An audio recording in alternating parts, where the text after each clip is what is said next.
It is 3:12 in the morning, and your baby has been asleep for exactly 31 minutes before the crying starts again. You are standing in the hallway, back against the wall, too exhausted to move, too anxious to stay where you are. Should you go in now or wait a little longer? And is waiting making things better or quietly making them much worse? Here's what no one prepared you for. The sleep advice you have been following is the reason tonight keeps repeating itself. You have tried every method, read every thread, and you are still standing in this hallway at 3 in the morning, alone. The truth is not that you are failing. The truth is that most popular baby sleep advice contradicts actual sleep science directly. In the next few minutes, you're going to find out what has been working against you and what to do instead tonight. Myth number 1.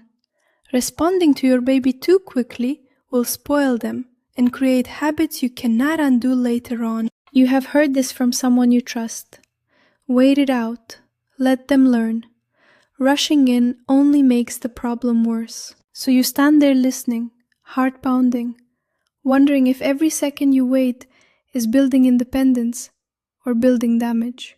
Developmental neuroscience is unambiguous on this point.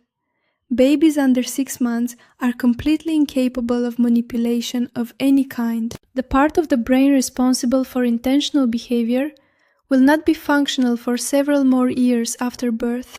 When your baby cries, it is not a strategy.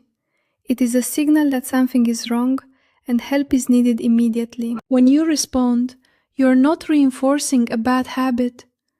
You are regulating a stress response that your baby cannot regulate alone. Crying floods a baby's body with cortisol, and your presence triggers oxytocin, which is the hormone that calms and connects. Developmental research consistently shows that babies who receive reliable responses to distress develop healthier and more organized stress systems over time. They are not learning to depend on you. They are learning that the world responds when something goes wrong. And that is everything. Respond calmly, respond consistently, and understand that you are not creating a problem. You are building the foundation of trust itself. Myth number 2. A good baby sleeps through the night, and if yours does not, something needs to be fixed right away. Your neighbor mentioned at the park that her 3-month-old has been sleeping 8 hours straight, and she mentioned it again twice more. You went home and searched, when should my baby sleep through the night? At midnight, and then again at 2, and again at 3. Every result made you feel like your baby was behind on a milestone that most babies are not actually hitting at all. Research is consistent here. The majority of 3-month-old babies do not sleep 8 uninterrupted hours, not even close to it. The neighbor's baby is a statistical outlier, not the standard, and using outliers as your benchmark is making you miserable unnecessarily. A normal infant sleep cycle runs between 50 and 60 minutes, compared to 90 minutes for a fully developed adult brain. This is exactly why your baby wakes 45 minutes after you put them down. One cycle has completed and a light phase begins. Those frequent wake-ups are not a failure of your parenting. They are a built-in biological protection system doing exactly what it should. They help regulate breathing, maintain temperature, and ensure your baby surfaces when hunger or discomfort requires attention during the night. The sleeping through the night milestone is not a milestone at all. It is an expectation that has no basis in infant biology. What you should focus on instead is total sleep across 24 hours, consistent routines, and helping your baby distinguish day from night. Your baby is not behind and your baby is not broken. They are developing on a timeline that belongs entirely to them. Myth number 3.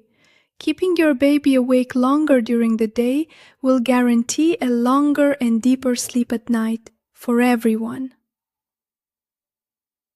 You did the logic. Less sleep now should mean more sleep later, and you kept them up an extra hour before bedtime confidently. Then they screamed for 40 minutes at bedtime, crashed from pure exhaustion, and woke again 90 minutes later more unsettled than before. You did not create a tired baby. You created an overtired one.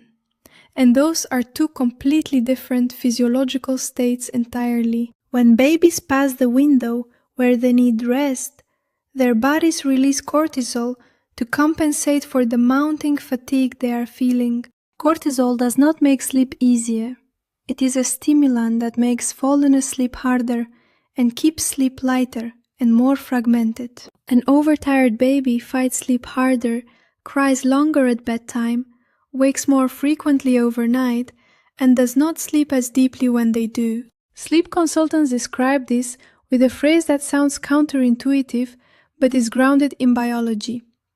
Rest creates the conditions for more rest. A well-rested baby has a regulated nervous system.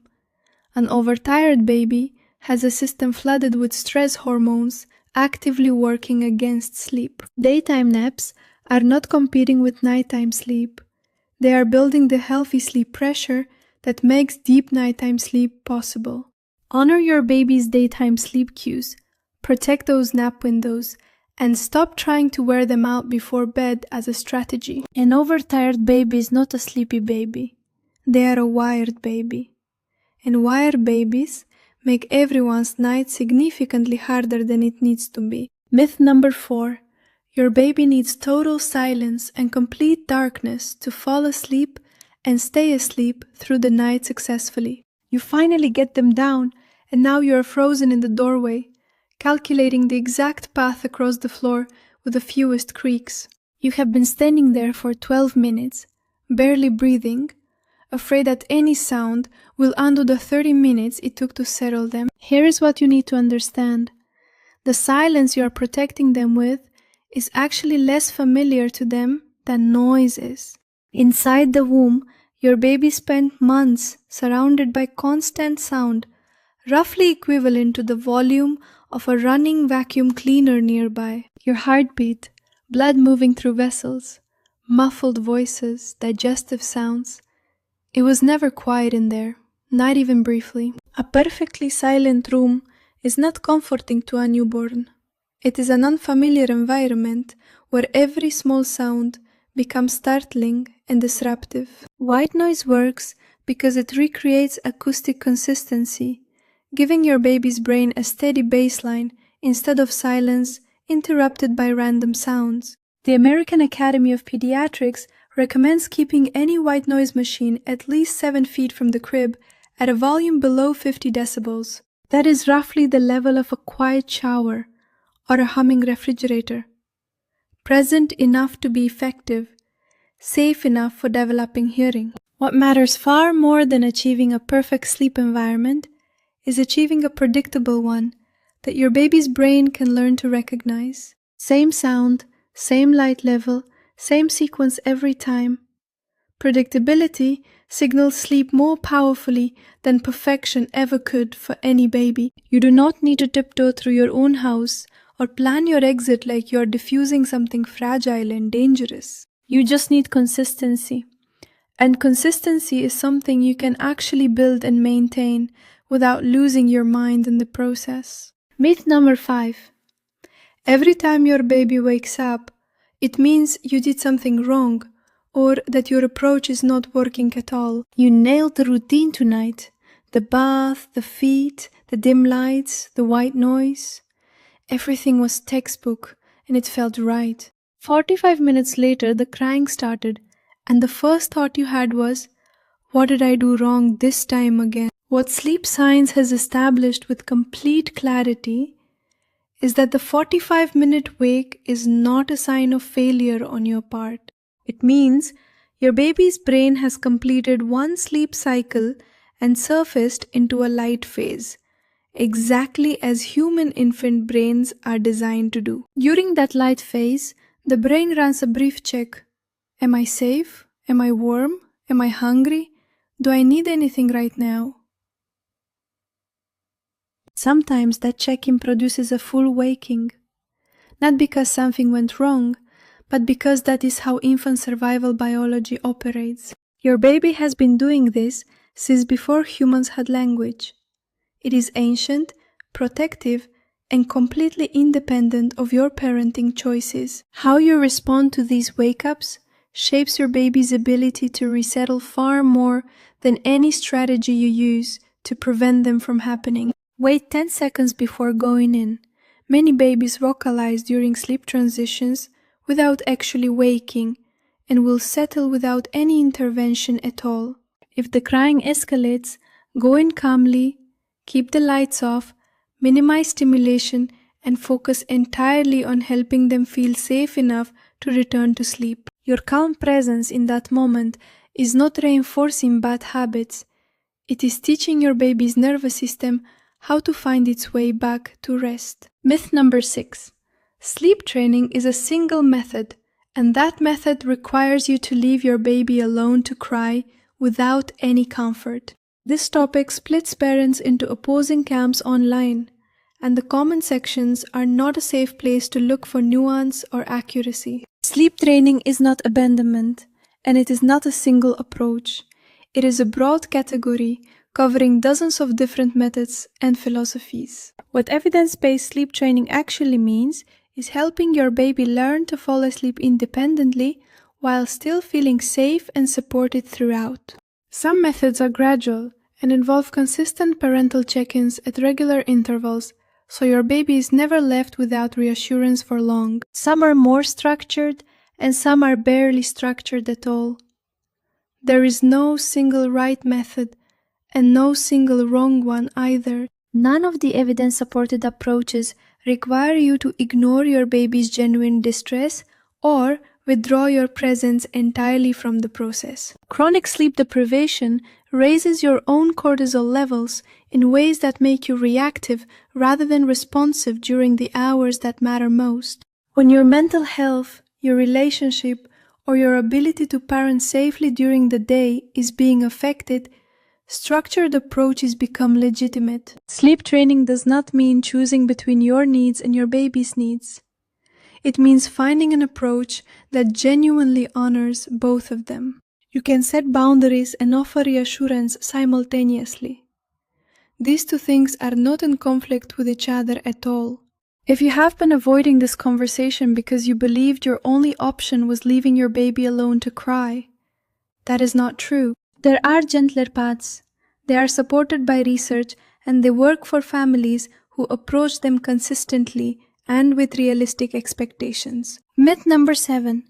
Adding a little cereal to the last bottle of the night will fill your baby up and help them sleep much longer. Your mother or grandmother swears by this. Your aunt did it with all of her children, and the logic on the surface seems reasonable. Fuller stomach means longer sleep.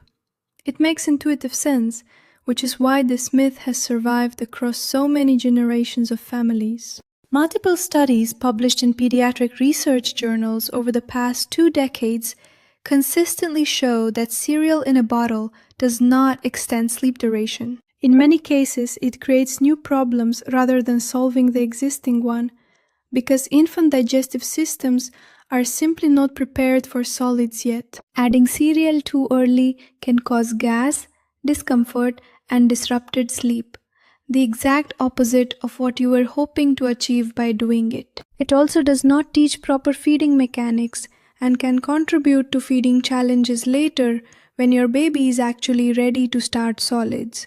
There is also a genuine choking risk if the mixture is thick or if you have enlarged the bottle nipple to allow it to flow more easily. What actually supports better sleep is full, satisfying feeds during the day and a consistent pre-bed feeding with no additives or modifications. Pair that feeding with a predictable bedtime sequence, a warm bath, a quiet song, the same cues in the same order every single night. When your baby is developmentally ready for solids, usually around 6 months, introduce them during the day and never as a nighttime sleep strategy. Sleep maturity is tied to brain development, not to what is in the stomach, and no shortcut has ever successfully changed that biological fact. Here we are, 7 myths, 7 pieces of advice that came from genuine care, but have been actively working against your nights all along. You have not been failing.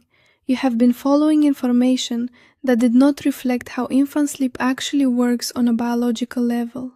Now you know that responsive care builds security and does not create spoiled babies who cannot function without constant intervention from you. Now you know that fragmented sleep is developmental and protective, not a disorder that needs to be diagnosed and corrected immediately. Now you know that rest supports rest, that waking reflects biology rather than parenting failure, and that your calm response is everything. Tonight, pick one thing from what you just heard. Not 7 things, not a complete overhaul, just one thing to try differently. Maybe it is responding more quickly and more calmly when your baby cries, instead of waiting anxiously outside the door, counting seconds. Maybe it is protecting those daytime nap windows, instead of trying to wear your baby out before bedtime as a sleep strategy. Maybe it is adding consistent white noise to give your baby's brain the acoustic baseline it needs to stay settled through light sleep phases. Start with one change, notice what shifts, and give it enough time to actually show you something before you move on to the next adjustment. You are a good parent doing hard work in the middle of the night with very little sleep and very little reliable guidance available to you. These sleepless nights are not permanent. They have an end, and now you have information that will help you reach that end more quickly.